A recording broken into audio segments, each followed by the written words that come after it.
All right, this is Sunday, September the 6th, and I'm here with Raymond, one of my free friends who lives with me, and I live with him, and there's another two as well. So we're going to discuss one of the Academy of Ideas videos, and I'll get that up and share our screen with it so we can see it on the screen.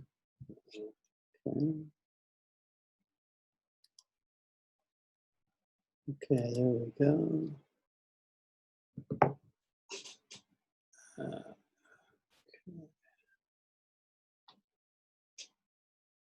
Screen share this time. Let me just make sure I've got, okay, good, the recording's going, good. Okay, there we go. All right, this is, I think, a really relevant one, Raymond, for today. Freedom versus force, the individual and the state. You can see it there in the title.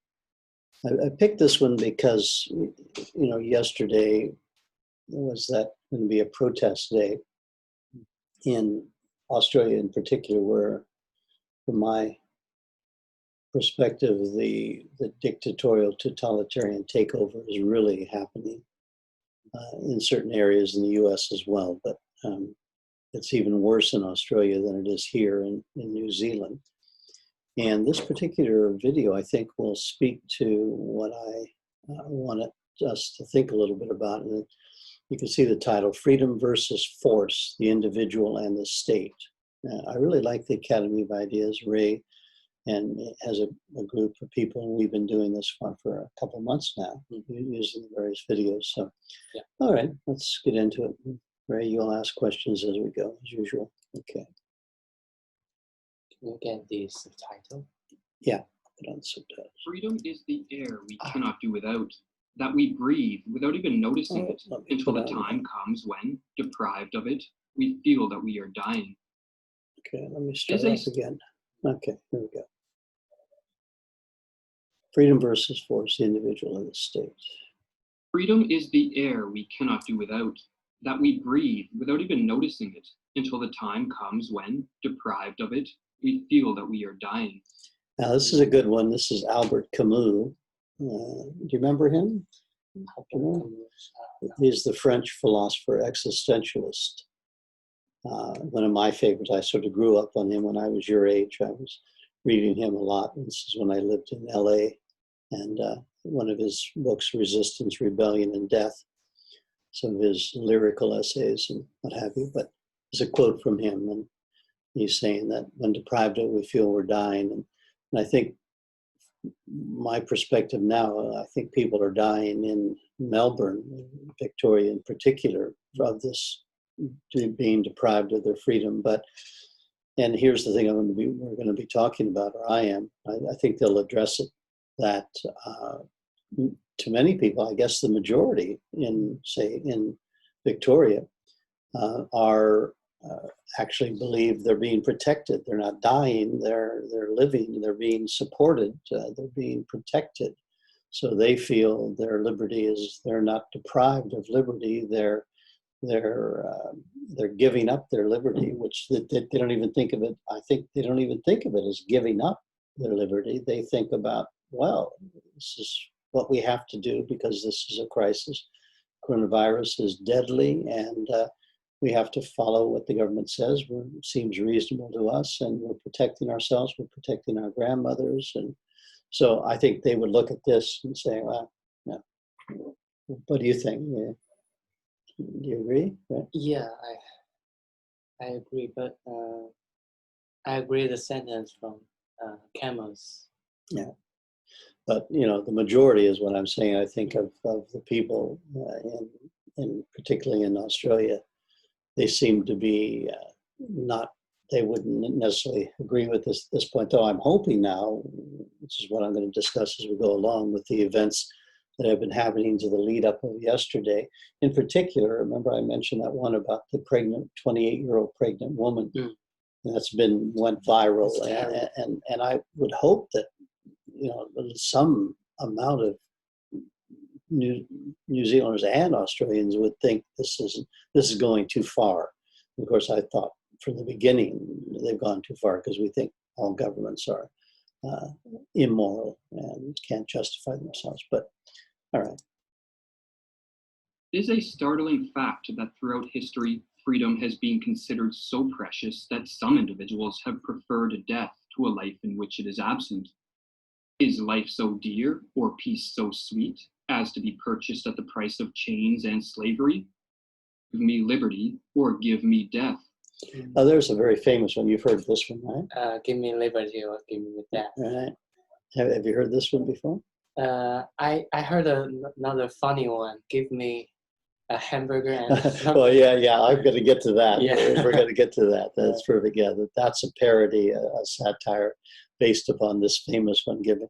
And there's a couple states, I think New Hampshire has this one as their state motto. We call it, give me liberty, give me death. Of course, Patrick Henry, this is back in the War of Independence. This is one of the calling cards back then that inspired people to rebel against the British government that was then claiming to have authority over the colonists then, and that's what prompted the War for Independence, in which the American colonies won. But you know, now this is interesting. At what point do you defend yourself to the death? You know, at what point does it become necessary to, and that's say, okay, I won't go any further.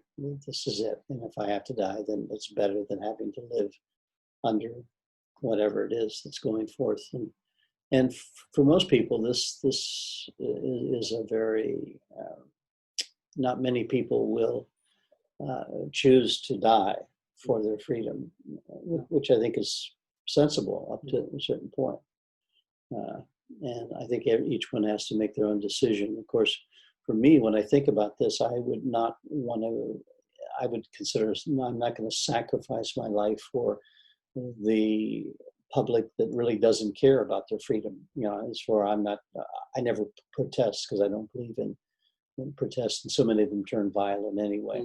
But I would not sort of go out and be a martyr, is what we call it. You know, that word martyr. This is where you sacrifice yourself for the greater. Okay. For, you know, like Jesus would be considered a martyr. He sacrificed himself for humanity. This is the idea. So yeah, this is a very interesting. Samuel Sharp, leader of a Jamaican slave rebellion, upon facing imminent execution in 1831, professed the immortal words, "Would rather die on yonder gallows than live in slavery." Freedom is no longer considered there's what the the one. Norwegian. There's the perfect one.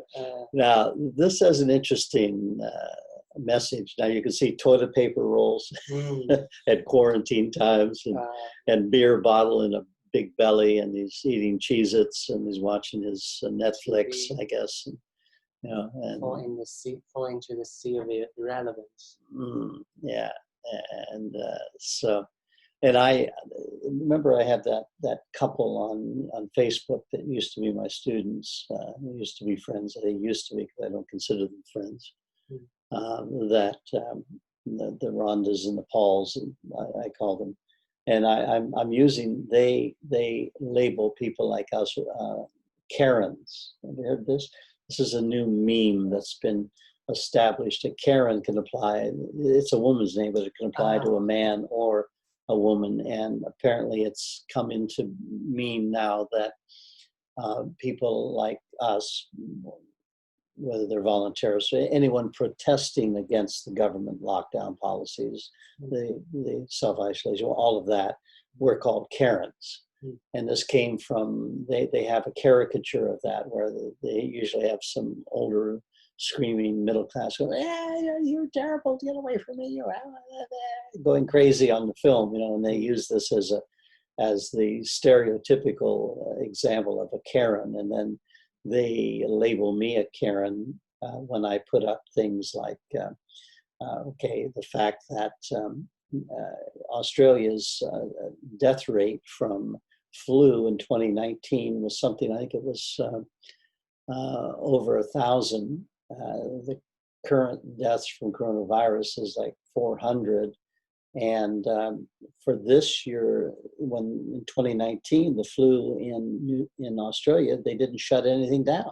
Nothing was done. And something that less than half of the damage has been done. They've closed everything done what's going to be irreparable, meaning permanent harm to the economy, and how many suicides and deaths from despair or self-harm is going down. And so when I post that, then I'm a Karen. And it's interesting how they can interpret that as being Karen. So they put up a thing that was similar to this, like a meme. And their meme was, what was it? Something like, they have a PhD in science, and he's talking about that. And then someone who they impute as me, who has no PhD, saying, "Well, I dispute that because I've gone to the Facebook and done my research." And then that shows, and they said, you probably you'll react to this, Jack, but I'm not applying it to you directly. So because they're having fun, which I like to play. So I put this one up, and I said, I am applying this directly to you, Paul, because he's obese. He's hugely obese, and it's perfect. And and they love to huddle in their homes, the little caves, and obey the government, whatever they do. So I thought was very appropriate. Norwegian playwright Henrik Ibsen called our finest treasure.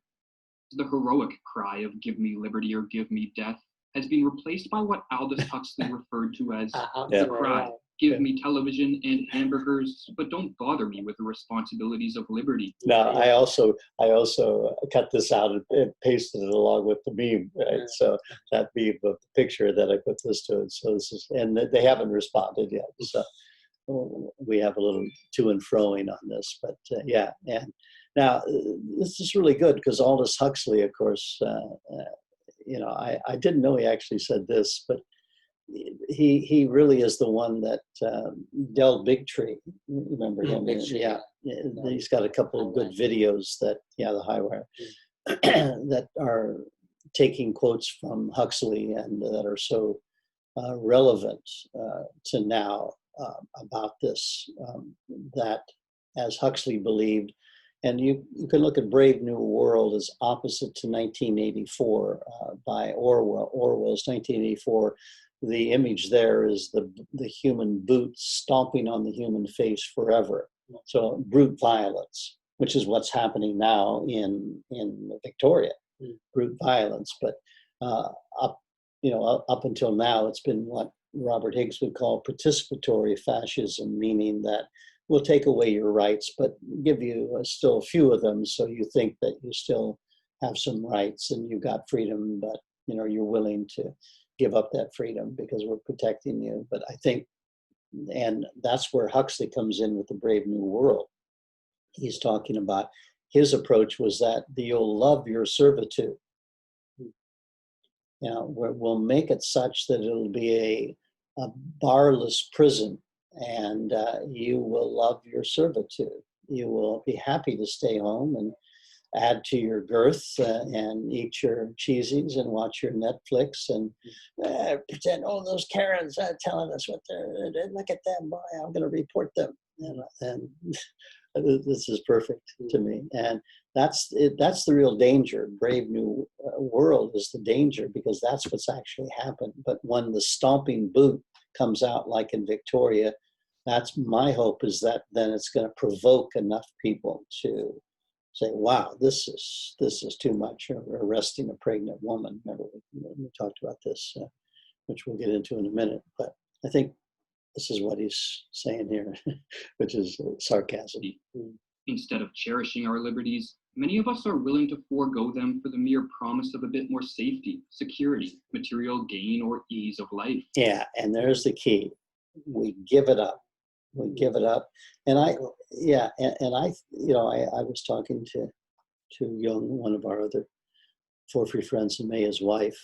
So we have the For Free friends here that live together. We're secure in our refuge. But I was talking this morning about the fact that the reason most people obey as they're doing around the world, I think more obey the government than don't. You know, we're in a minority, and certainly in Victoria today, a minority of people that don't obey.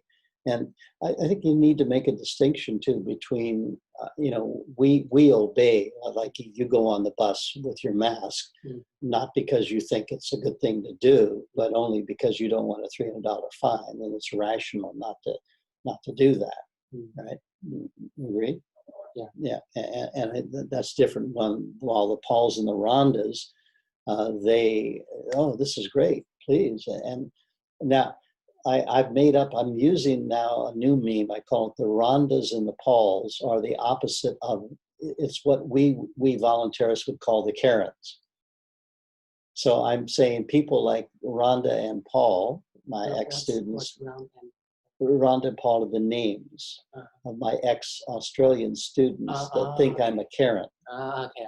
And it so happens their names etymologically are perfect. Paul means small, and Rhonda means noisy. Noisy. So small and noisy. To me, this really, it's a beautiful, a beautiful depiction of this kind of mentality and personality of the obedient, what I would call slave to the government. But the point is, these Rhondas and Pauls, they obey the government because of this thing called safety, security. The government's protecting me.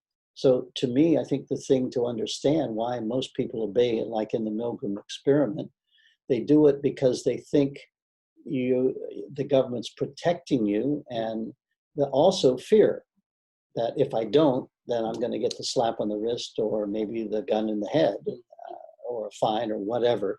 So for any one individual in any circumstance, it's a trade-off between those two of protection and obedience, fear and reward that, oh, they're protecting me. So the Karens, the so-called, what we call the Rhondas and the Pauls of the world, they are giving up their freedom for a bit more safety and material gain. Well, they're not getting material gain because everyone's losing that. Although the government, notice, they're churning out fake money in order to put it in the bank accounts to keep people from burning down the buildings. Because, you know, if people couldn't work and they couldn't make enough money, and the governments weren't just putting fake funds into fake funds into their bank accounts to keep them going, then they would be burning buildings. And the governments know that. So I think that's what they're saying here. But this exchange proves to be a Faustian bargain. Now, For as humans, Faustian bargain. Faust. This is a play written by Goethe, a very famous German philosopher, poet, grand guy, sort of the equivalent of Shakespeare in German. And he's the guy that remember, the most enslaved are those that falsely believe they're free. Remember that one? Oh, he said. Yeah, that's his quote. And so he had this play called Faustus, and it's the devil.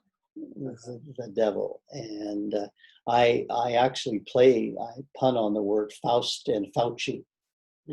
I consider Fauci a Faustus himself, and I say because I have that one post in Facebook where I show a devil's hand shaking a human hand, because he's quoted as saying we should never shake hands ever again. And then I play the human touch remember the human touch? Yeah, yes. To counteract that.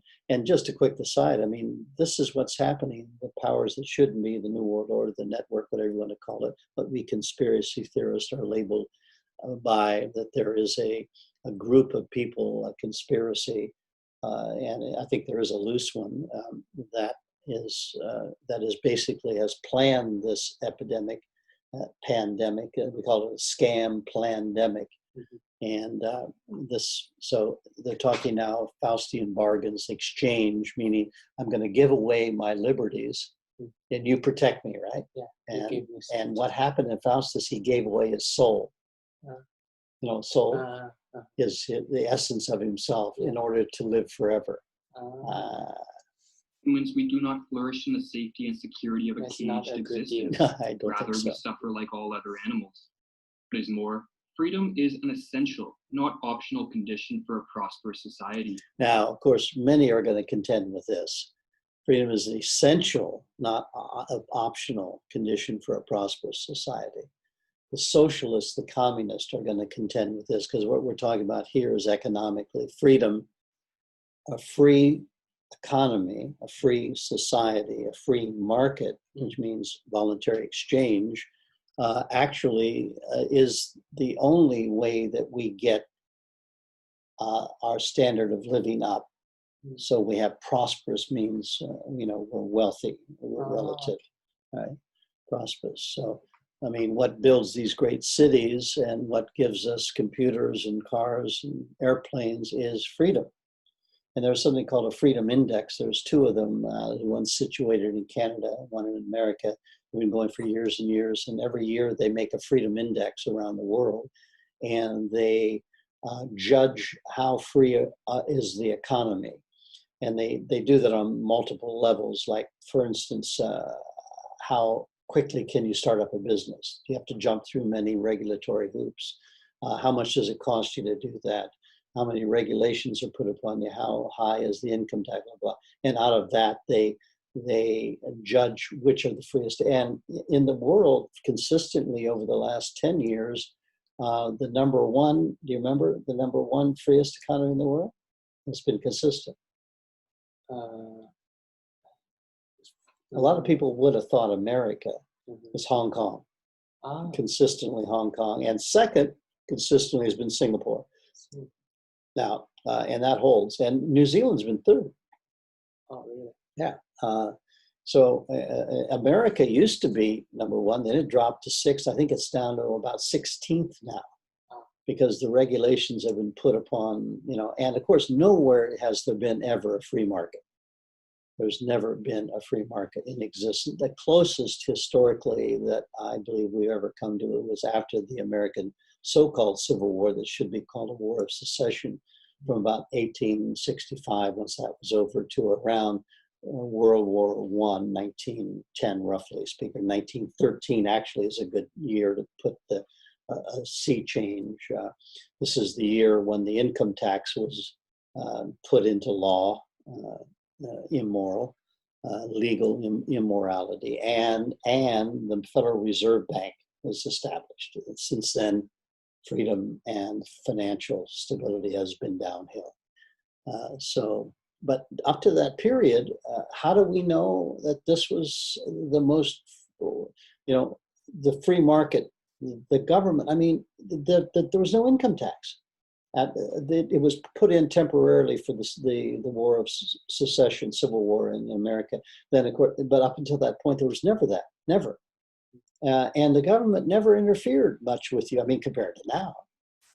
So when it was relatively free market, real free market, of course, it never was completely. The governments, still the state governments, the federal government of America still tried to control things. But relative to now, after 1913, it was free. And this is when we had the most rapid rise of standard of living ever in the history of humanity in America, where it was the freest place. And what we had deflation then, which now is an evil and unheard of. People don't even know deflation. They're only used to inflation, right? That means the price is going up. And remember what inflation is caused by? Putting zero in bank. Yeah, printing of money, or zeros in this case, a bank, yeah. So they didn't do that then, and we didn't have unions either. A lot of people impute wrongly the standard of living, the increase in a prosperous society due to unions. That's historically been disproven, I think, with a huge amount of evidence. And I would invite all of our viewers to go to Mises.org, that's MISES.org, where you can learn about Austrian economics and get the real picture of what the real economies are like. But this is what it's talking about. Prosperous society comes from a free market, open. Now, a lot of people today, because they don't know better, they think socialism and democratic socialism in particular gives us a prosperous society. And I saw a meme recently on Facebook where, you know, a lot of younger people your age believe that socialism is good, right? They actually think it's good. Apparently the millennials, I guess you would be in, I'm not sure whether you'd be in the millennials or whatever, but anyway, roughly from 18 to 30.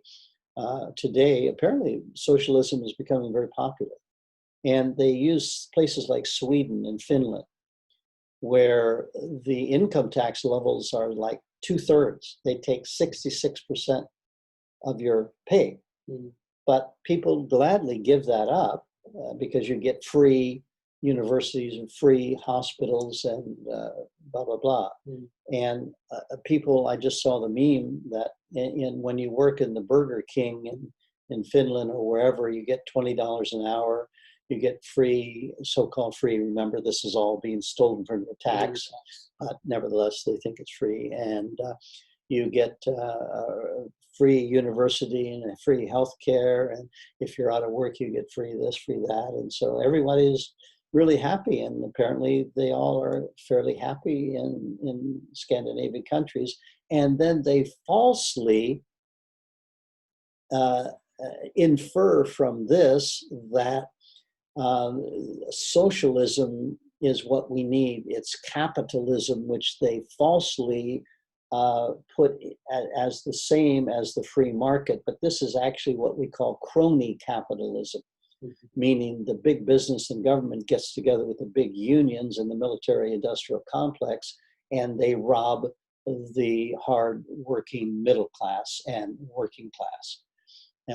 But it looks like as if the free market is doing all of this corrosive crony capitalism, meaning stealing from the middle class and poor to get the billionaires going, and they falsely accuse the free market. And then to add stupidity to ignorance, they want the government to come in and give them more of the club on top of the head, to control supposedly the people that are already in cohorts with the government doing this, to steal from you all of your taxes and keep you, you know, the standard of living in America, for example, has gone down and down and down since 1970s.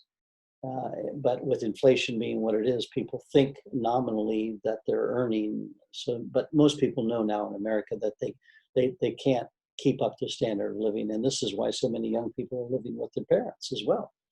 So, but anyway, prosperous society in Norway and Finland, they believe they have the government is managing the economy there much better and more than in America, but that actually isn't true.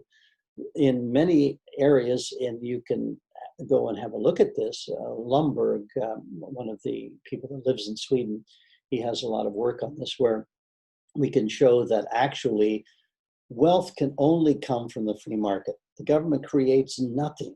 And the reason Sweden and Norway are as rich as they are is because they allow private individuals and companies to run privately. If the governments would take it over, like socialism would be, or communism, where they completely own everything, they would be poor like they were in Russia. So this is what I'm saying. It's a non-optional. Of course, now everybody has to know that the Academy of Ideas, they're voluntarists like us. They're from Canada. They're two voluntarist brothers, and we're in communication by email. We need freedom to generate the wealth that supports human life. We need freedom to unleash the creativity that moves civilization forward. We need freedom to promote the voluntary social cooperation that keeps a society peaceful and prosperous. Poverty increases insofar as freedom retreats throughout the world, and vice versa. Yeah, but so few people really understand this. And this is the core, because people don't read Austrian economics. They don't think about, and they're not taught this. I mean, Austrian economics is not taught almost in any university, only a few handful in America and around the world. And so everyone is taught what we call Keynesian economics, John Maynard Keynes, which is, he was the top intellectual whose ideas back up, give intellectual ammunition to all the governments in the world, including here New Zealand and in China too, where it's debt financing and you can just print your way out of it. All we need to do is just print and throw money at people, and this will bring us out of a depression. As if making money, I mean, if that were true, then all we have to do for any government would be give each of us $1 million, right? Well, why not give everyone $1 million? I mean, if you have a minimum wage of $20, why not make the minimum wage $1 million an hour? Everyone will be rich, right? No, of course not. Only number. You know, I mean, as if pieces of paper are going to make you rich. What makes us rich is productivity, actual goods and services created. And this brings me to my other bet noir, the thing that drives me nuts is financialization has taken over from productivity, meaning the manufacturing and the production of goods and services. Now it's money making money. And this is why the billionaires, this coronavirus is working out terrifically well for them, because all they do can sit at home and play at their computers and make millions of dollars every second with arbitration and what have you, all nonsense that's not helping you and me as real workers that supply goods and services to each other. And so, but people have to figure that. And another thing I want to add here is there's an Austrian economic, in Africa today, the reason Africa is a black hole of poverty after throwing over $1 trillion from the richer countries to it, and it still hasn't helped, is because they haven't allowed the free market to work in Africa. That's the reason why. And there's a particular economist whose name doesn't yet come to me, but he's dead now, but he's been publishing work on this for a long time to show that it's only free exchange, freedom, economic freedom brings wealth. You can't legislate wealth. You can't print wealth into being. You can't violently coerce people to produce. You know, that doesn't work. Governments don't create anything. All they do is steal, called taxes, and they do nothing productive. They're totally parasites wherever they are. And so poverty increases insofar as freedom retreats, and this is what's happened in the standard of living around the world. We're going down, except for a few countries. So, wrote Albert Camus. In this video, we are going to provide a defense of freedom so as to counteract the complacency that many hold with regard to its life-promoting value. Yeah, complacency. Remember this word? You're complacent, you just take things for granted. You don't really think about it. It's, again, the Pauls and the Rondas sitting back, you know, just eating their corn chips, watching Netflix. You know, they don't care about liberty. You know, give me Netflix and crunchies and I'm happy. Instead of give me liberty or give me death. To do this, we will utilize the technique of examining a thing's antithesis or opposite to better grasp the nature of the object under study. So what is the opposite of a society structured on the foundation of freedom? Is a society structured on the use of coercive force. Can you not see that there are only two creeds in the world possible for men? That there are only two sides on which a man can place himself? Are you for a free world or for a world placed under authority? Are you a believer in force, or do you take your stand on the fixed and inalienable rights of the individual? Yeah, now, what about that? Are you a believer in force, or do you take your stand on fixed? I can't. Right.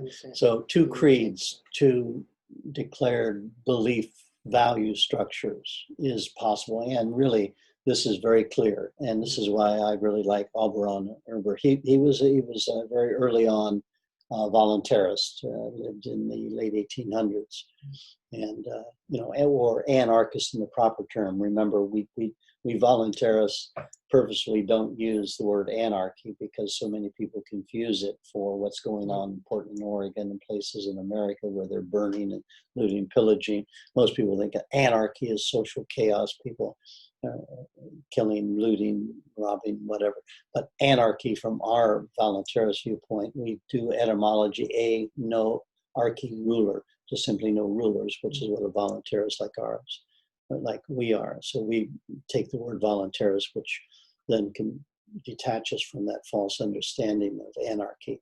But Here it is. There's just two classes of human beings. And of course, I only consider real human beings as voluntarists. The rest of them are not yet truly human.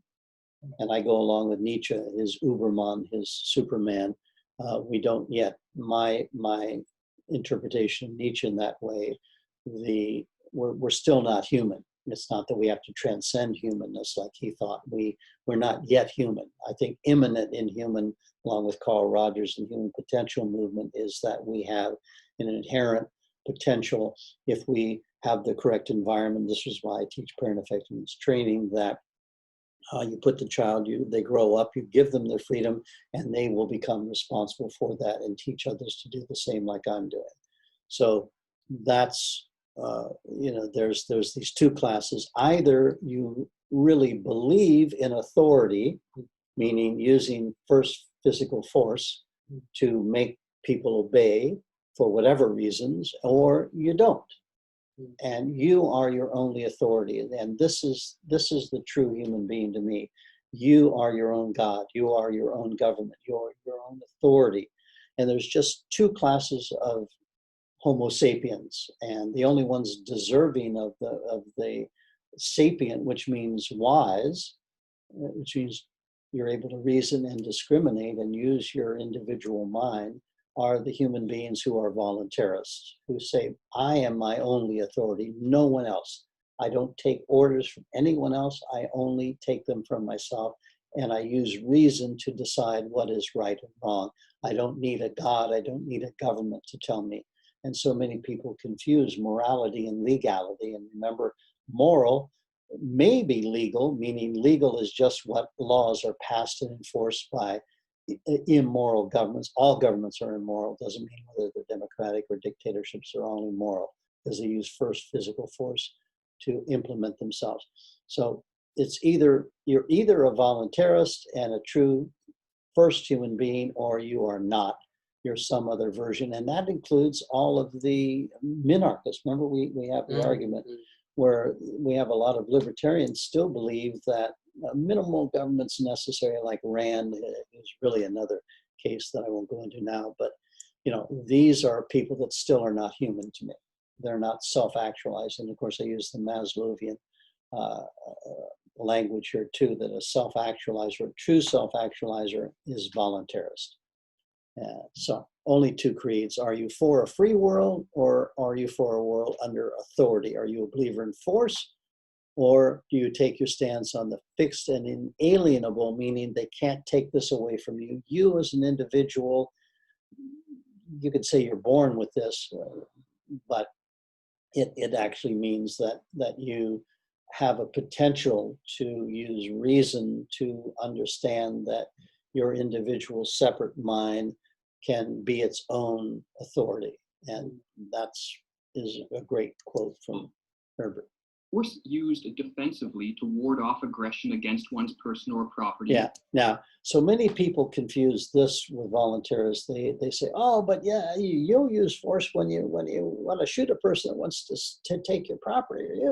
See, you're violent. You believe. No, we say first use of physical force. Remember, I always harp on this. That's how you decide whether something is moral or immoral. We volunteers only have one moral foundational principle, which is often called the non-aggression principle. And that is, you can never make moral the first use of physical force. You can use secondary, which means defensive. Of course, if someone's going to try to hurt you physically, then you have every right. And in fact, I wouldn't call it a right. You have a duty. I mean, unless you're a pacifist like Gandhi, and I'm not a pacifist. You should protect yourself, even to the point of having to kill the other person if they're threatening you physically or actually enacting physical force against you. And so, but many people confuse this, and they say, see, you voluntarists will do this. And then they create all kinds of thought experiments too. And another thing that I think a lot of voluntarists are not so clear on is that I only believe you can use defensive physical force against someone if they're using first physical force. physical, not psychological. Remember we talked about this? Yeah, I know. You can't say, oh, someone says, you fucking white person, I want to screw your wife, you stupid fucker, and all of this stuff, right? And naturally, any man is going to want to, hurt them, but you don't have a right because they haven't physically invaded you or threatened you directly. So you don't have a right to use defensive force until and unless there's a direct threat. When you see a person coming towards you, that means you harm. If you have the gun, which I wish I would have, but I'm not allowed to have it by the government dictate, which is why they do that. So you can't protect your own rights. That's the only time you can use it. So that's what he's saying here. Is almost universally accepted as necessary and justified. Now, I think he's making a mistake here. It says almost universally justified. Unfortunately, that's not true. And sort of true, but not true. And a good case of that is in the riots happening today now in the US, the Black Lives Matter, the lower class there, burning and looting and pillaging. They do this righteously and they claim they're being moral. And the mainstream sewer, I call it mainstream sewer, media's, I pun on mainstream, meaning mainstream sewer, which is carries shit. They are justifying. They present the riots, and it's very well known. I mean, we got lots of shots, especially CNN, but many of them do. They'll say, "Oh, it's mainly peaceful," as the buildings are burning down and people are throwing things. It's a mainly peaceful protest. But then if you protest against the lockdown, oh, look, they're out there disobeying the law and they're violent. And so, obviously double standards. But my point here is that a lot of people, I don't know how many, I shouldn't say a lot, but there is a sizable group of people that think private property, what you own, you don't really have a right to hurt another person physically if they come and get it from you. What do you think? Do you know what I'm saying? Like, we're there. A lot of people think, well, okay, here we are in my room, my computer. If someone wants to break in and take it, I shouldn't really shoot them and hurt them because it's just property. You can buy property, but you can't buy a life. What do you think? Do I have a right to shoot a person if they won't say? I say, don't come in, don't, but they do it, then I shoot them. In New Zealand, it's a possibility I might be charged and thrown in jail. No, what do you think? Do I have a right to defend myself physically if someone wants to steal my property? Yeah, but you might. If I were you, I will threaten them. Well, yeah, no, shoot them to death. No. I'm saying I say to them very clearly, and I would do the same. Sure, I wouldn't just, you're going to steal my property, shoot them. No. I'm saying they're actually coming at me through my window here, my door, and I'm saying stay away, but they don't. Then I'm shooting. Am I okay? Yes, I think so. I definitely think so, but a lot of people don't. They think you should allow them to steal your property because it's a human life. And you have to value human life more than property. And a lot of people justify that. So this is something you have to think through. In the modern world, most people accept an additional type of force as necessary, namely coercive force used by centralized governments in order to exert extensive top-down control. Now there's the core. All of the people who are not voluntarists, and they're the majority, probably 97% if we include the minarchists. And I sort of do that percentage when I go back to Maslow's, how many people were self-actualized back when he was doing the 60s, 70s, said roughly 3%. And I consider true self-actualized people beyond enlightenment. It's a more relevant moral term to me. If you're self-actualizing, then you have to be, in my definition of the terms, a voluntarist. Because you're self-actualizing the potential to be responsibly free for yourself and other people. And this is the core right here. All the 97%, they justify, they think it's moral for a few people called government to do what everyone else can't do. And they give up their freedom. This is often called the social contract. in return, this is Hobbesian theory, where, you know, we say if we don't give someone, a ruler, the power to rule us, we'll all end up killing each other. Right? And so we need to have a big Führer father over us, telling us what to do, because we're little evil, original sin people that can't control ourselves and will kill, and so we have to give them. Right? Is that clear or not? Yeah. No? Confused? What's your question? Yeah, well, it's not really a question. I'm just sort of playing around with the idea. But the here, I mean, there, they think it's necessary and justified. The modern world, most people accept an additional type of force as necessary, namely coercive force used by centralized governments. They accept coercive force. Yeah.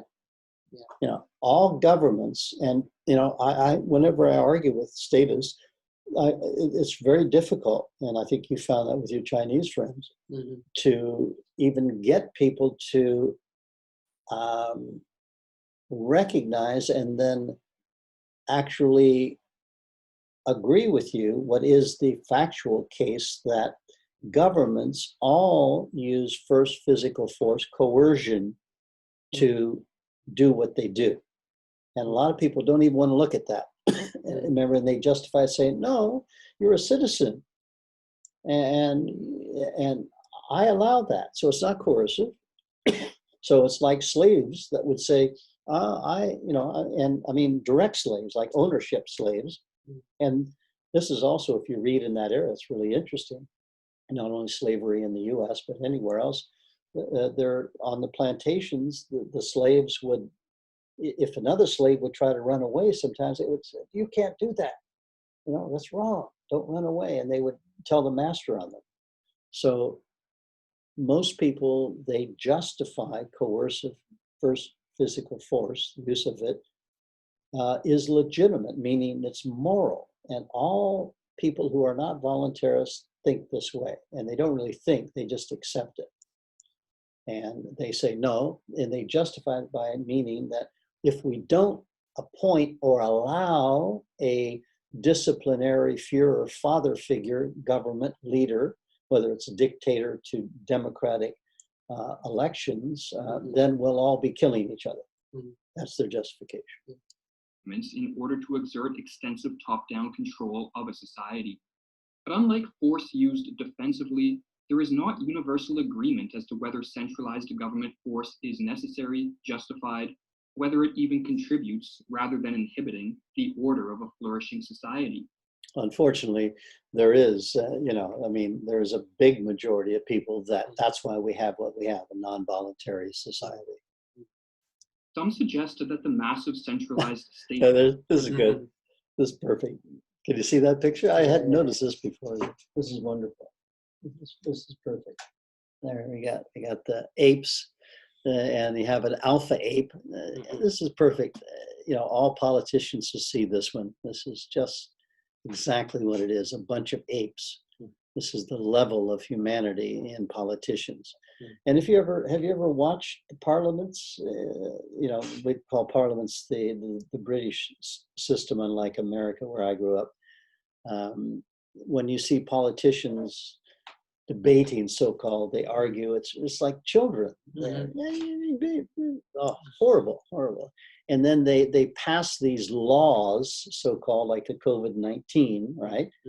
Where they can break into your home, ram a swab up your nose if they think you might have it, and then if they use their erroneous test it's not accurate, and they come out and say you have it, then they can rip you out of your home and throw you into an encampment, what I would call a concentration camp, for at least 2 weeks. And if you refuse a test, another 2 weeks on top of that. And they're justifying it. And they pass these laws and they feel, oh, the honorable Jacinda Ardern. I say no, dishonorable, despicable, contemptible leaders, so-called apes. They're perfect. States that dominate our world are parasitic and destined to destroy the societies which function as their hosts. Yeah. 19th century British philosopher Oberon Herbert was one individual who opposed the unchecked coercive force of modern governments. coercive government need exist at all, then like many others in his day, Bert believed they should be more decentralized, operate at a local level, and that the sole role of such governments should be to defend the individual against attacks. Now, unfortunately, I mean, now this is where Auberon, he was a voluntarist, but I don't think he really, I haven't read enough of him, so I won't make any real definitive comment. But what they're saying here is that, yeah, it would be better if we just would have a local government. Yeah, And that's the key, if we can decentralize. Uh-huh. And this is the difficulty for voluntarists, I think, like us, that, nationalism per se is not good. I'm against nationalism, have always been. I was against the Vietnam War. I lived back in the U.S. and all of that. And nationalism is is the last resort of the scoundrels. There's a famous quote there. But, and here's the big but, unfortunately, today, the New World Order that wants a one world government, that would be even more dangerous than having nations at war with each other, fighting each other, at least and this is the principle of decentralization, right? That it breaks up the power structure and it will allow more freedom. So obviously, we as voluntarists want decentralization of centralized government all the way to the individual. So we have 7 billion nations. That's where we want to decentralize all the way to the individual level. That, of course, is not yet. Hopefully it someday will be. But yeah, so here's the danger now is that, yes, decentralization is really good. It's not all the way to where we want it, but at least that's better than going the opposite way, which is what the coronavirus is doing, putting in a one world government. Acts on person or property. That beyond that, government force has no place in a free world. That is the one and only one rightful employment of force. Force in the defense of the plain, simple rights of liberty. Yeah, now this is, if this is a direct quote of Auberon, I think it is, this is where the Randians would take this and wrongly, and what we call the minarchists wrongly would take this to justify the establishment of a small minimal government that only defends you nationally or geographically and has a court system. It doesn't interfere in the economy. And of course, we as voluntarists would at least love that. That would be a step in the right direction. But unfortunately, that step, there was only one step in the humanities history, which was the revolution of 1776, the establishment of the so-called United States, which was actually never united. It was in individual colonies and it was decentralized. The states had equal power to opt out of the nation, which is what the so-called Civil War was about. And it was actually a war of secession. But the point here is that we voluntarists don't agree with that. They don't have a rightful employment of force. No government has a moral right. They only have a physical might to put this on. So we can never give the right to rule someone else because you can't delegate a right you don't have. This is a famous thing that comes from Rose, remember, Larkin Rose. This is his big thing that's very useful, I think. But do you agree about this? So this is the minarchists. The government has a right to take away your right to use first physical force, but only to protect you. Can you see the illogic here? You can't use force to get rid of force. Yeah. You can't use violence to protect you from violence. So once you've established that, and yeah, this is what I'm going to get at. America is the best historical example of this falsity, that we think that we can control government. We can't control it. Once you've established it, even with all of the reins of, the handcuffs to control the government, supposedly the Constitution of the U.S. was going to control the abuse of power. But again, Lord Acton, the power corrupts, absolute power absolutely corrupts, and you give a little power, it's going to go to absolute power. And the American government today is a precise example.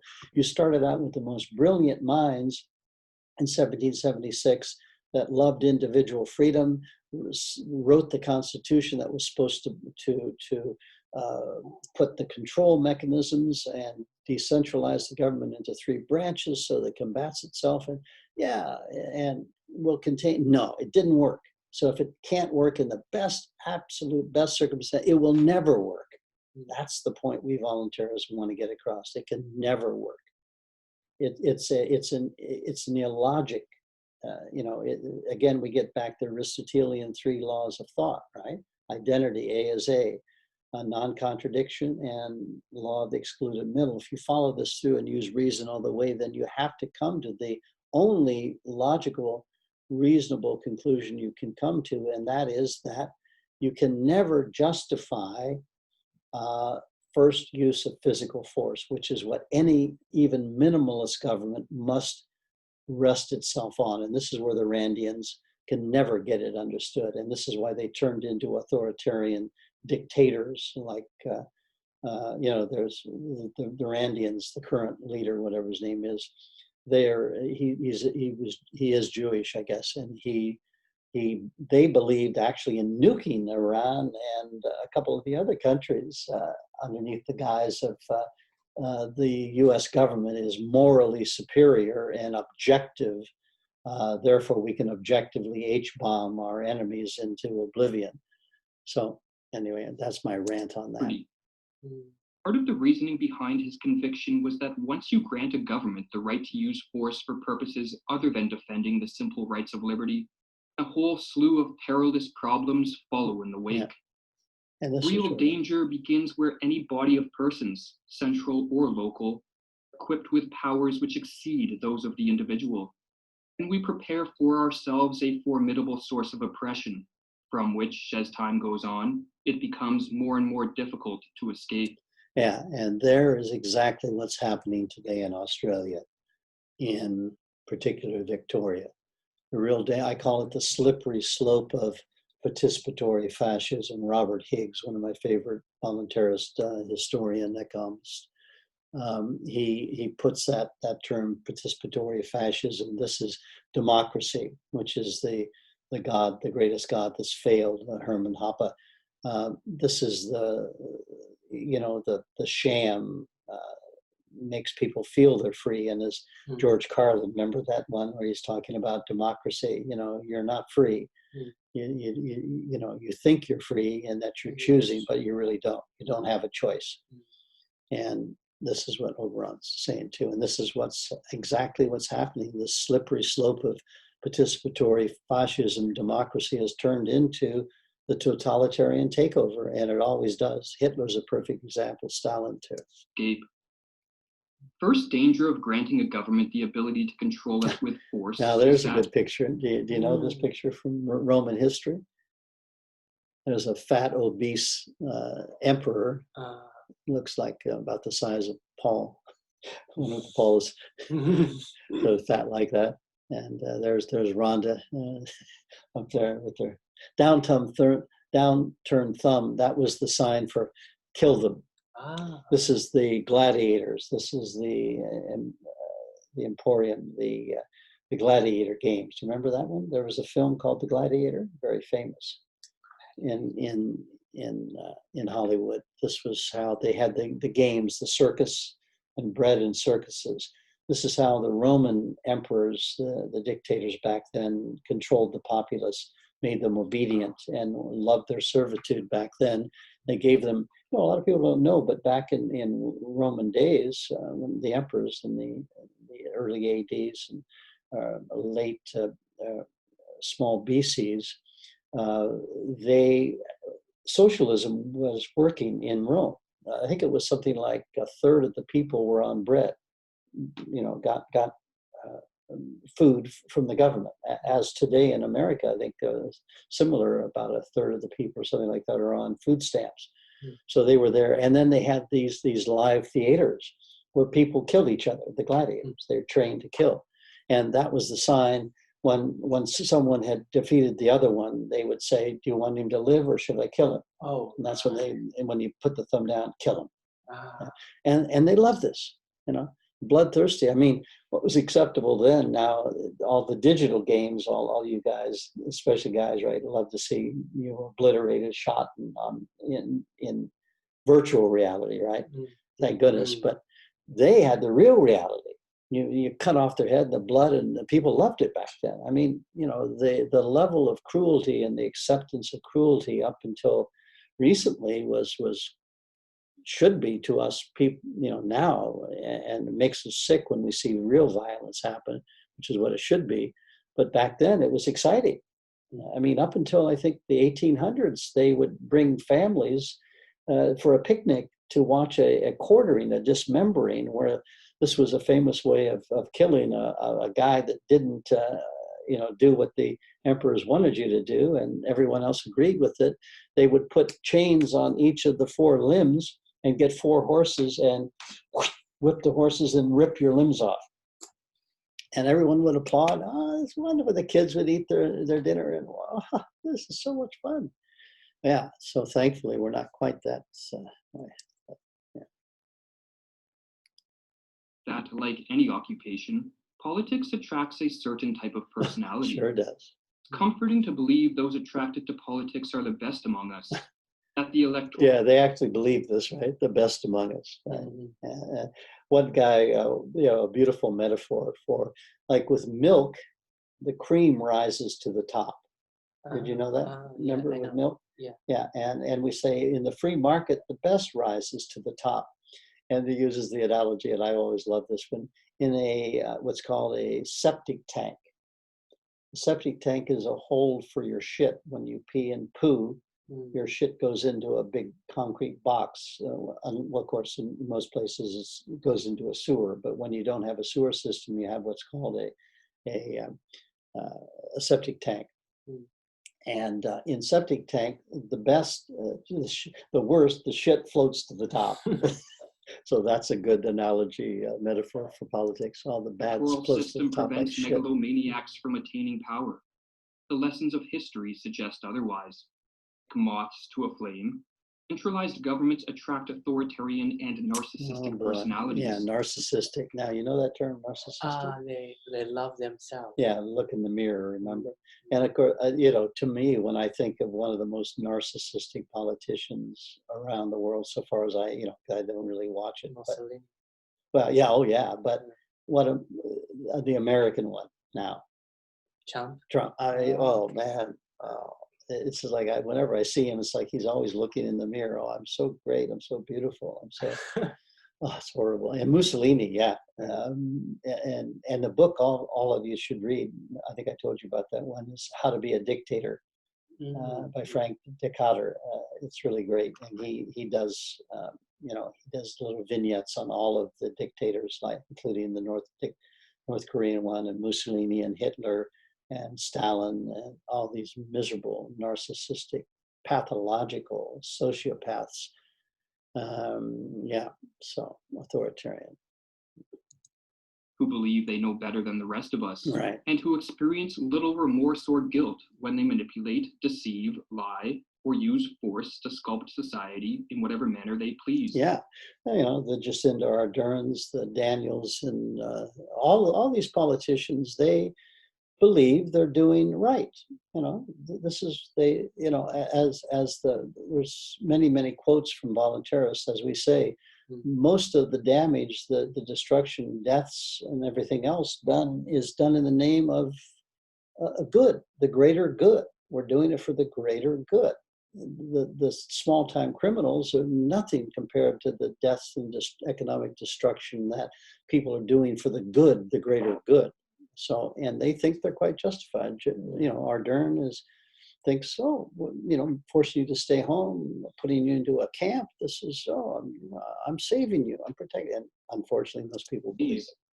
This is on full display in the modern world, as almost all politicians promise they will use the power of the state to remake the world in their image. Yeah, see, the right and left, this is a good, and notice that's they're being guided by the hand above, puppet, we say. And another one that is really great. Remember that one about the cattle? They're, they have one entry into the slaughterhouse is left, okay, one entry is in the slaughterhouse is right, and yeah. So that's another version of this. How rare to non-existent are those who campaign to step aside and allow the individual the proper right to be free. Ron Herbert served as a high-ranking member of the British Parliament for nearly 10 years, and as he wrote, saw that no guiding, no limiting, or moderating principle existed in the competition of politician against politician, that almost all hearts were filled with the old corrupting desire to possess that evil mocking gift of power, and to use it in their own imagined interest, without question, without scruple, over their fellow men. Yeah.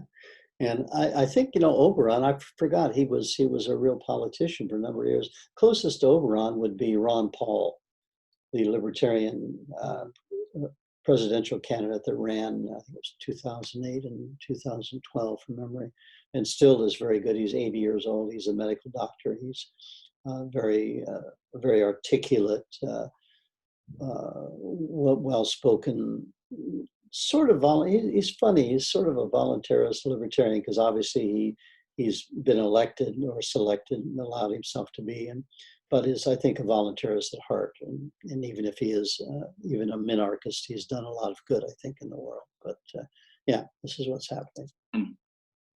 Another problem with granting a government the right to use force to sculpt a society, that it then becomes practically impossible to determine what the limits of these powers should be. Yeah, now here's really a good one. What are the limits of power? This is, we call the slippery slope. Do you remember that metaphor? Slippery slope. Slippery slope, yeah.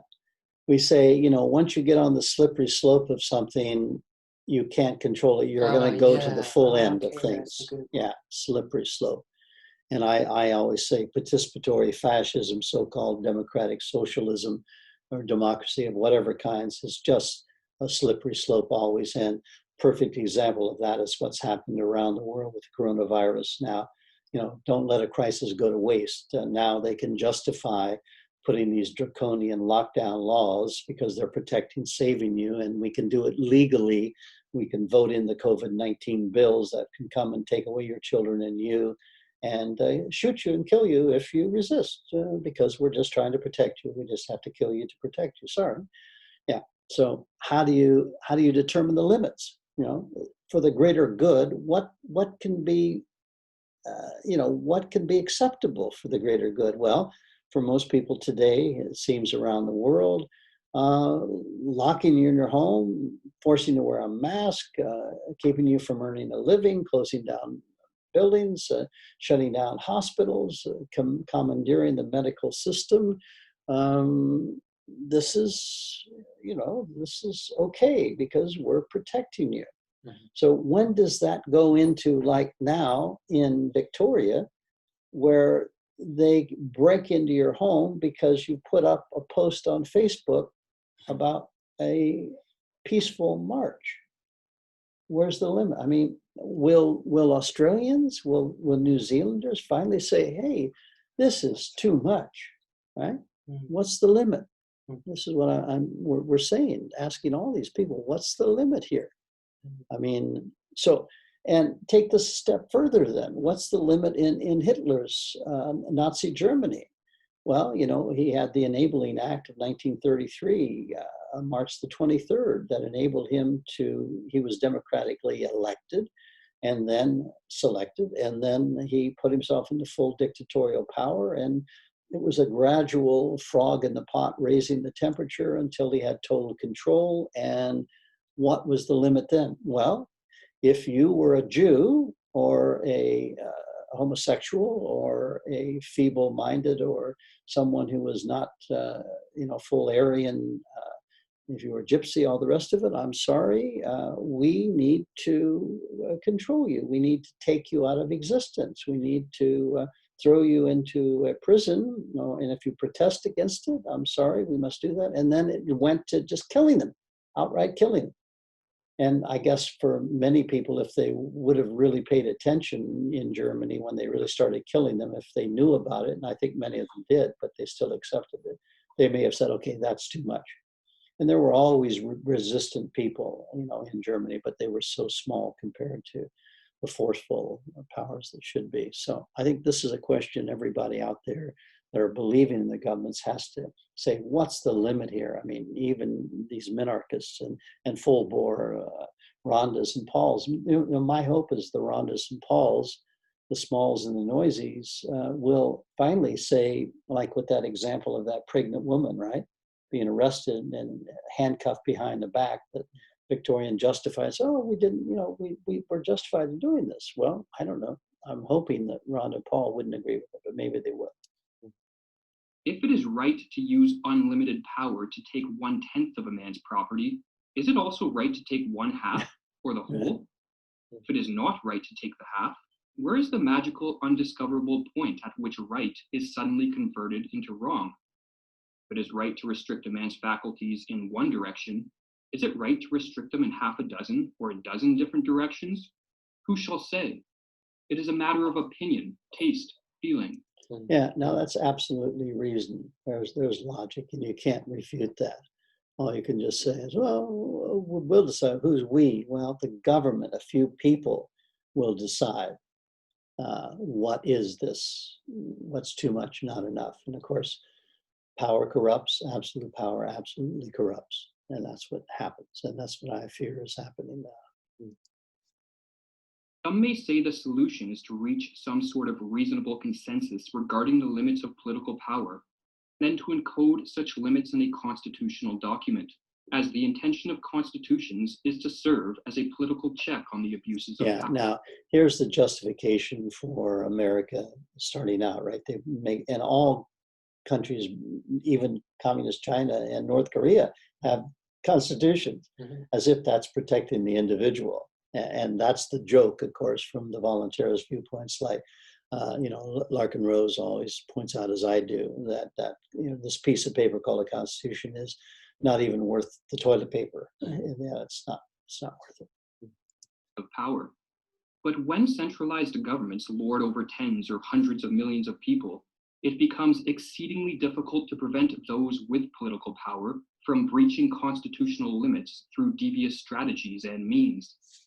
American Constitution, as one example, has long been a mere relic, as senators, congressmen, presidents. Relic means something, an ancient object that doesn't have much real power or meaning, but it's a relic. Oh, it reminds us of the old days.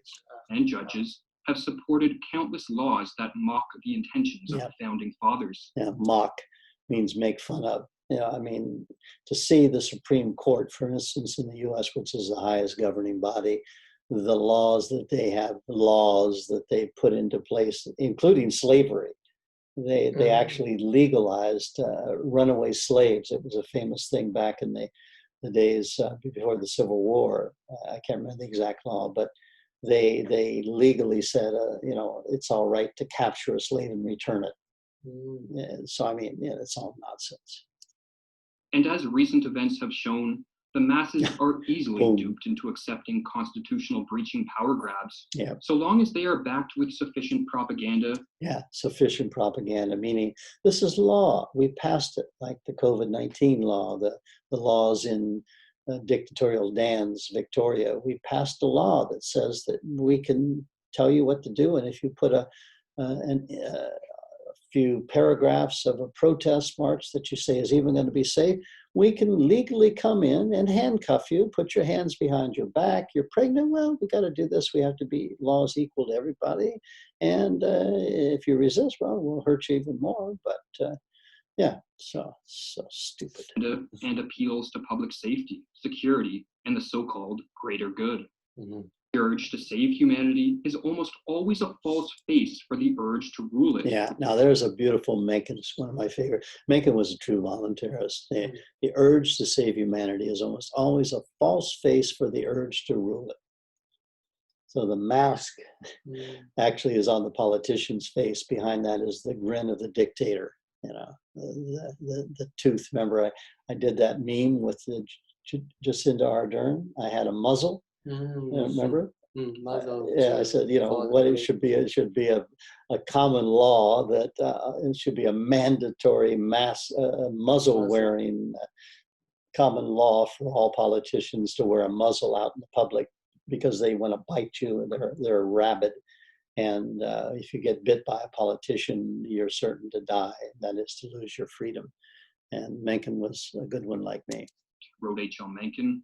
As Albert Camus likewise observed, welfare of the people in particular has always been the alibi of tyrants. Now, alibi means good excuse. The reason why we do this, we're just protecting you. That's why we're locking your homes and taking away all your rights. Perhaps the most disturbing problem that arises when a society grants a government the right to use unchecked force is that, in doing so, such a society lights the spark that will, in the words of the historian Arnold Toynbee, kindle the slow and steady fire of a universal state, where we shall in due course be reduced to dust and ashes. Now, there's a good quote. Toynbee was a grand English historian. Along with Spengler, he wrote about the decline and fall of civilizations, and should have had a different interpretation of why that occurs. But I hadn't read this before. This is good. Yeah, due course. And actually, it reminds me of Robert Higgs. Higgs has one of his essays on the violence of the state, the siren song of the state. Yeah. Remember that? And he says, it's a fire. Government's a fire, and you can't contain it. Don't think you will, and it will burn down the house, and that's exactly what it's doing now. For if politics tends to attract the power-hungry, and if political power is exceedingly difficult to limit, once a society comes under the dominion of a centralized government, such a government will over time grow itself into a system of Leviathan proportions. Yeah, Leviathan is a famous name. This is actually the book,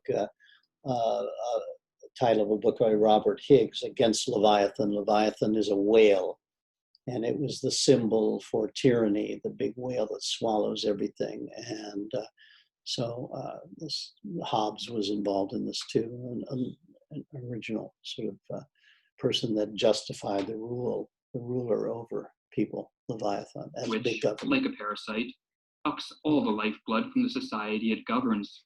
And again, a parasite, right? You know that word. Of course, a virus is a parasite, right? Did you know that? A parasite. Yeah, I got it. It doesn't support itself by itself. So a parasite, and a government a virus is a perfect metaphor for all governments, no matter even how good supposedly they are. They don't produce anything themselves. They're not self-supporting. They suck your blood. Remember I said politics?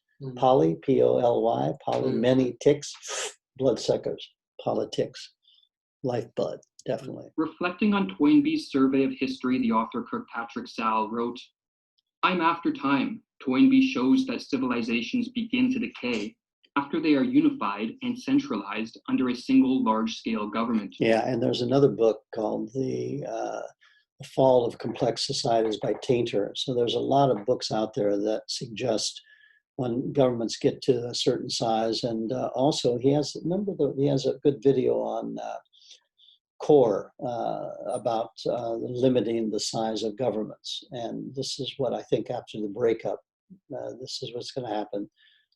But anyway, that's another thing. But for a centralized government to grow to Leviathan proportions, Herbert believed that the masses must be transformed into what he called ciphers.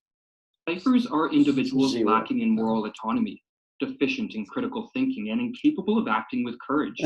Yeah, and this is what's happened. And most people are ciphers, zeros, in other words, empty holes. And that's what they do. That's why the government can control them. And of course, what better way is the government controlling than to use this coronavirus ScamPlanneDemic, because now they can control, they're getting rid of cash. You're going to basically work for the government, maybe a universal basic income, and through this false medical mafia imposed technocracy that's happening now through the guise of this invisible germ, they can justify taking over everything and controlling you completely, even to the point of course, having a digital cash now. And if you're wired there, then they can control you completely, have surveillance cameras everywhere in the world, watch what you're doing. and good, we got you under our thumb. Cypher is too afraid or incompetent to think for himself, and so he There, submissively now remember this one? regurgitates This is my favorite photo. Remember this? I Hitler. No. This one? Messler. Yeah, remember? There he is. This is my favorite photo. Remember, I made a meme out of this. I put a circle around him and saying no. Everybody else has got their arm up. Heil Hitler. He's saying no. No, silently, because we can't say, but this is what we voluntarists do. We obey as much, or, we disobey as much as possible, but we resist always. We're not going to sacrifice our lives until we absolutely have to. But yeah, and this is beautiful. I love that photo. slogans heard in the media and robotically obeys orders from the political. Yeah, robotically obeys orders. Yeah, Robotic. yeah, like robot. Oh, yeah. So, and these are the Rondas and the Pauls. The Smalls and the Noisies, the opposite of the Karens. They obey without thinking. Class. These dehumanized non-entities are molded by years of indoctrination in state schools. Yeah, exactly. And that's the thing, the Rondas and the Pauls, they are indoctrinated. Indoctrination means, to be brainwashed. In another word, remember, indoctrination.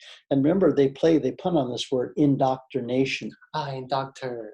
Remember, for the Plandemics, the Plandemic 2 is termed indoctrination, meaning doctor. They're punning on doctors taking over the world, and indoctrination being brainwashed, propagandized, and of course it starts at birth.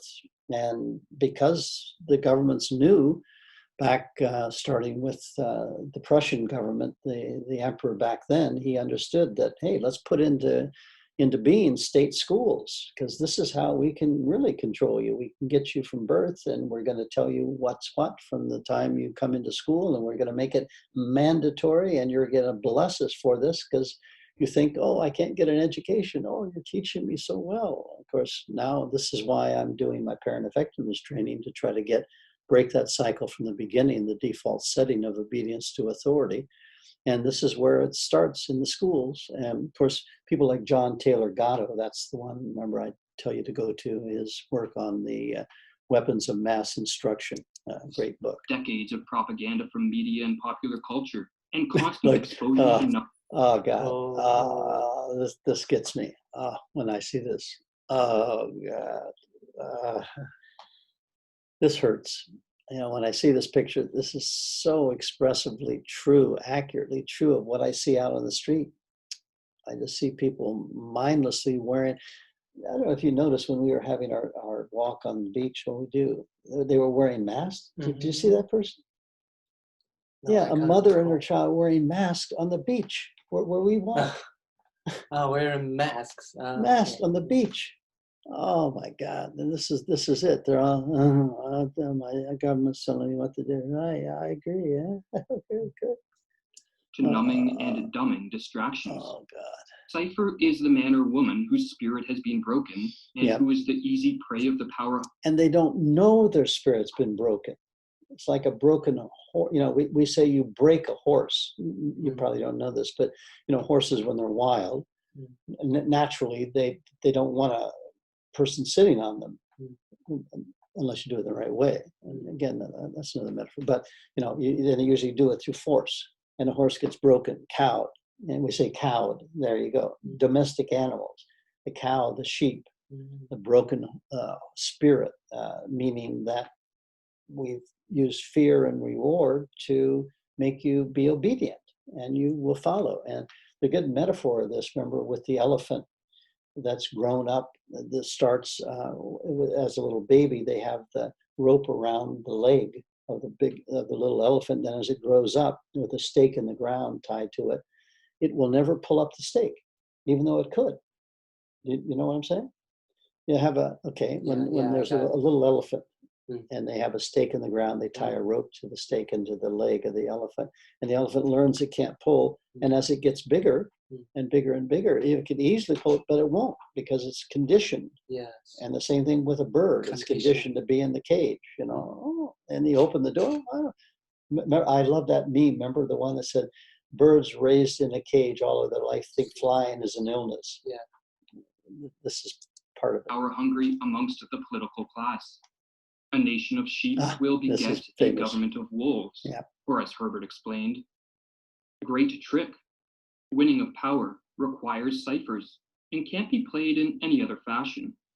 And once turned men into ciphers, you must appeal to them as good, loyal party followers. You can't appeal to them as men, possessed of conscience and will and responsibility. For in that case, they might once more regain possession of their suppressed consciences and their higher faculties and begin to think and judge for themselves. Great struggle for power would die out, would come naturally to its end when the suppression of self and the making of ciphers had ceased to be.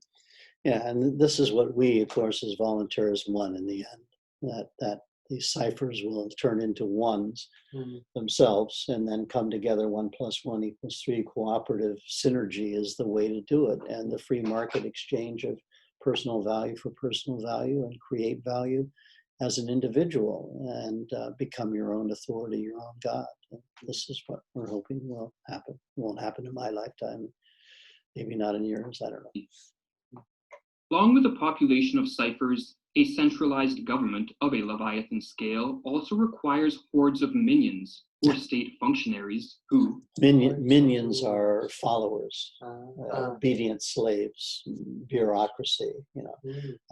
Mises has got a good book on bureaucracy and he talks about this. And this is, you know, mindless obedience, like the police force in Victoria.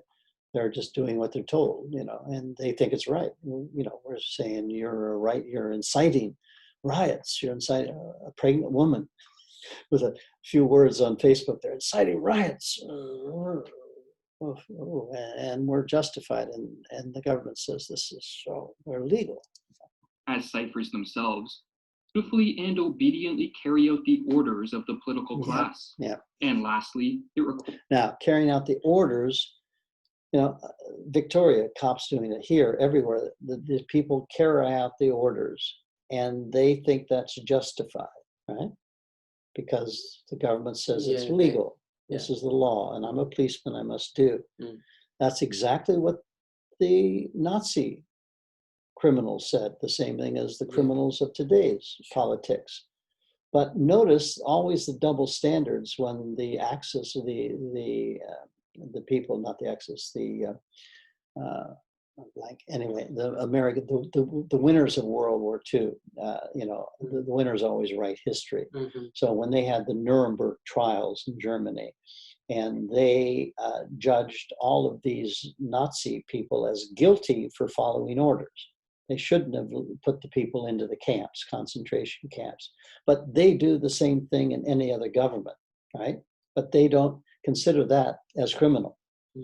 So where is the slippery slope? Okay, because they gassed millions and Stalin killed, you know, remember, I mean, on the scale of a butchery, Hitler killed 20 million, and this all comes from R.J. Rummel, the scholar, of democide, the murder of your own people. Hitler, 20 million, Stalin, 60 million, Mao, 80 million of their own people, not soldiers, their own people. So this whole thing about, you know, justifying, you know, how far can I go?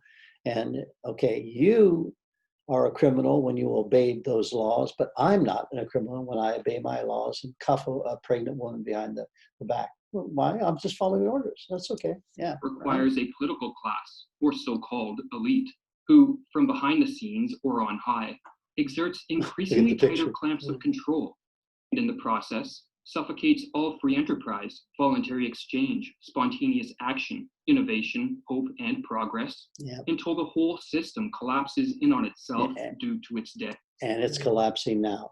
And the powers that shouldn't be, New World Order, Network, whatever you want to call it, Bilderberg, they are socially engineering this. I'm convinced of it. And even, you know, someone as mainstream in a sense as Del Bigtree, you know, he's more and more coming out to say, like the pandemic people say, that this is, you know, this is planned. This is working itself out. They want this to happen.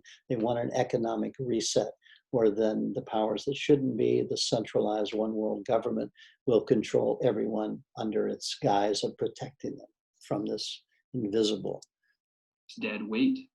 System is doomed as inexorably as the Tower of Babel, wrote Herbert, or as he explains the situation.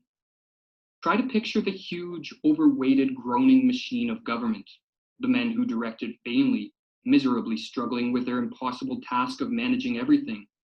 Picture also the horde of countless officials who would form a bureaucratic, all-powerful army, always engaged in spying, restraining, and repressing, ever monotonously repeating, as if they governed a nursery, "Don't, you mustn't."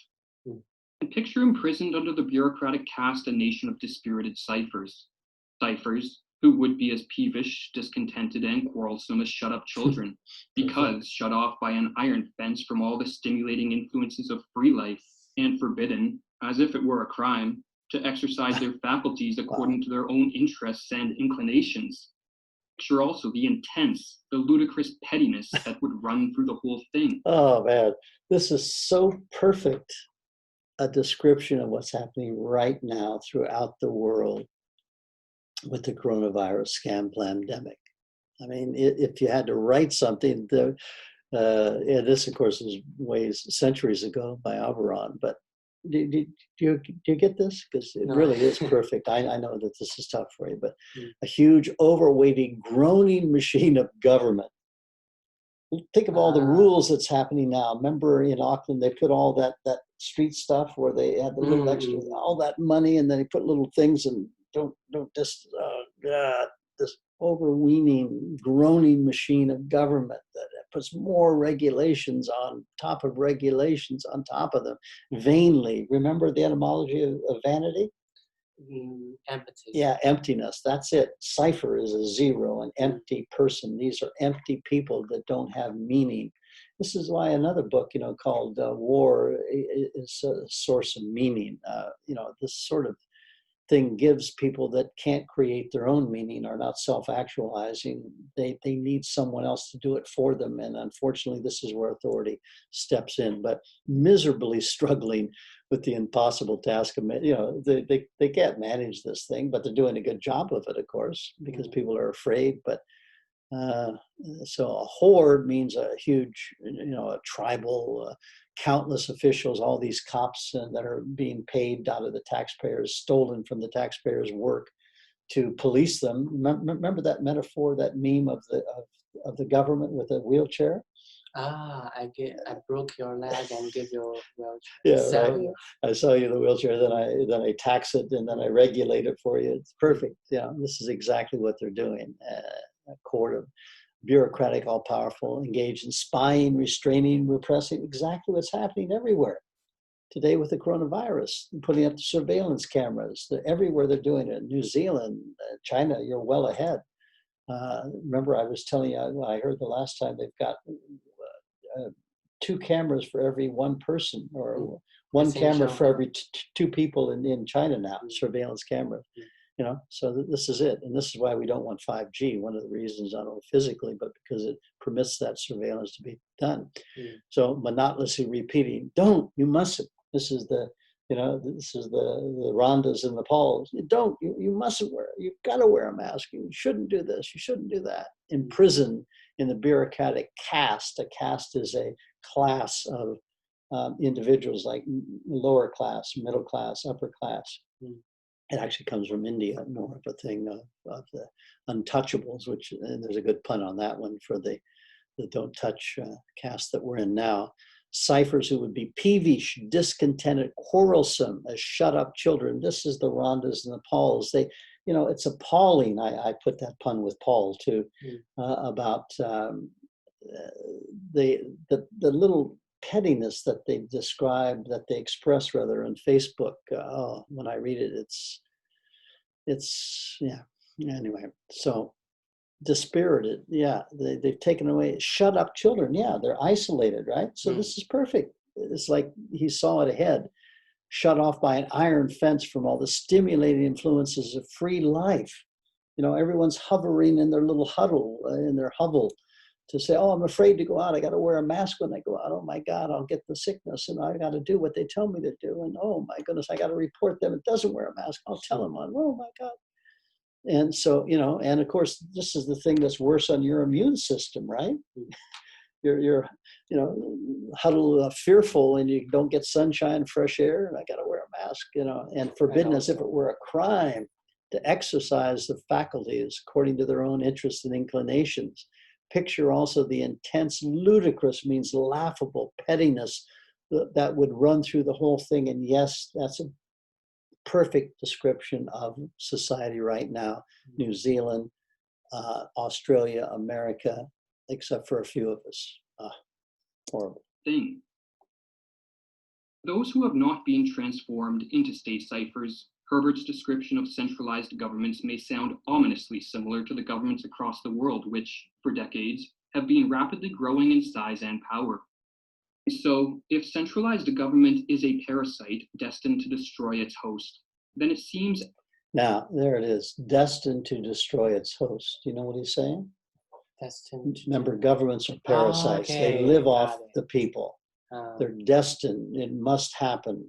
Now, I disagree with this, unfortunately. I wish I could agree with it. Do you know what they're saying? I think the government is, they want to let the host live.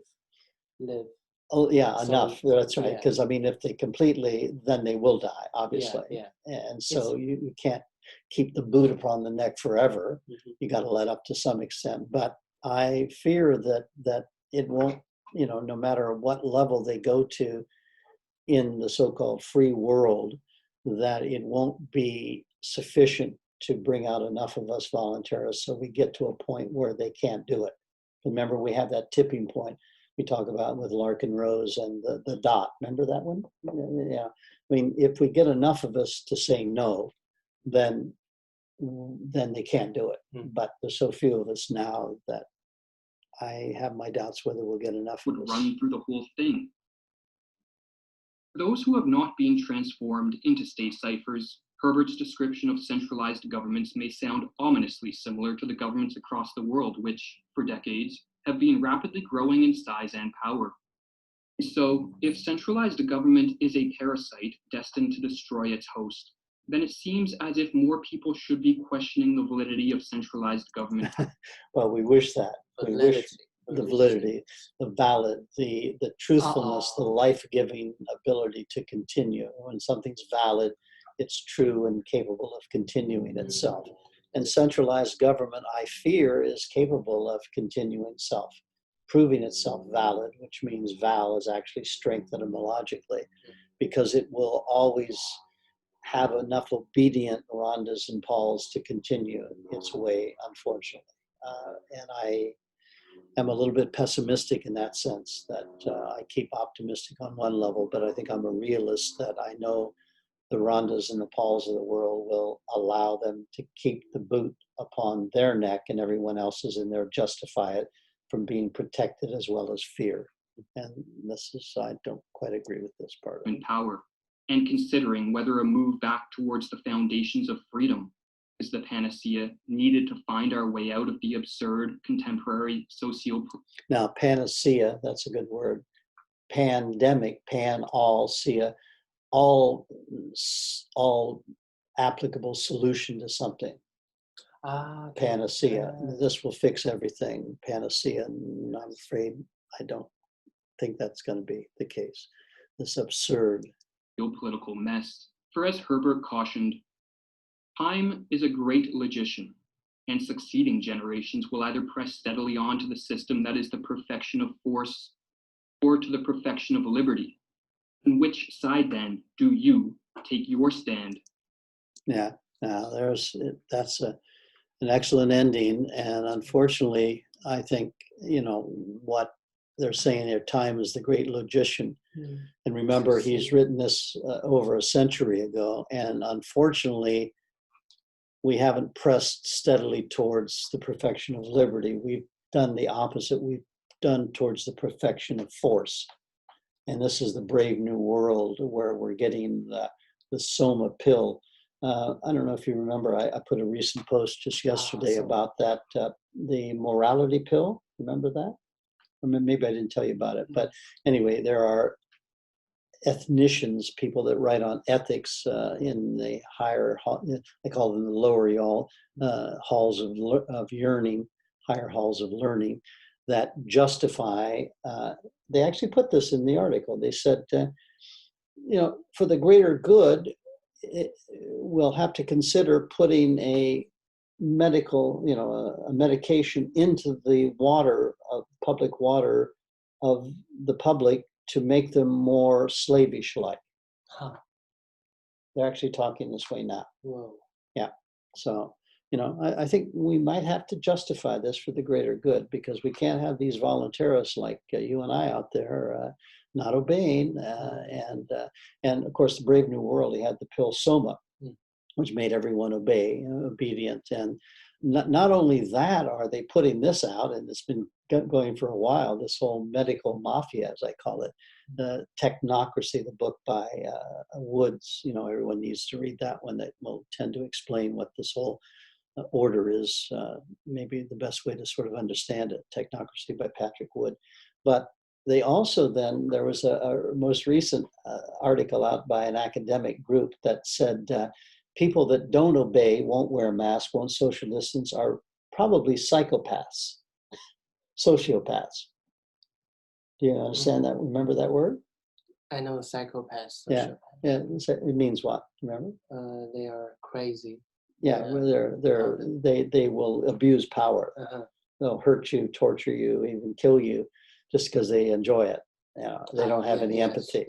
And so they're turning us into sociopaths because we don't wear a mask. So they've done a study that shows these people that are not obedient, I think they have sociopathic tendencies. And of course, the Rhondas and the Pauls read this, say, see, these Karens out there, they're psychopaths, sociopaths. That's definitely it. So where do you take your stand, right? This is the question to put out to all of you out there to end this video that I'm going to publish on YouTube and Farcebook. So what do you do? Are you going to go to the perfection of liberty, or are you going to continue the slippery slope of participatory fascism into the totalitarian takeover of the boots stomping upon the face forever? Where do you take your stand? And I know where we do as our free friends, we take our stand on voluntary freedom, the perfection of liberty. Each one is a sovereign nation unto himself, and we don't use first physical force. And we depend upon each other to stay free, and we're responsible for our freedom. So I think we'll just end it there. Force or to the perfection of liberty. On which side then do you take your stand? Excellent. Okay, we'll end it there. So stop share.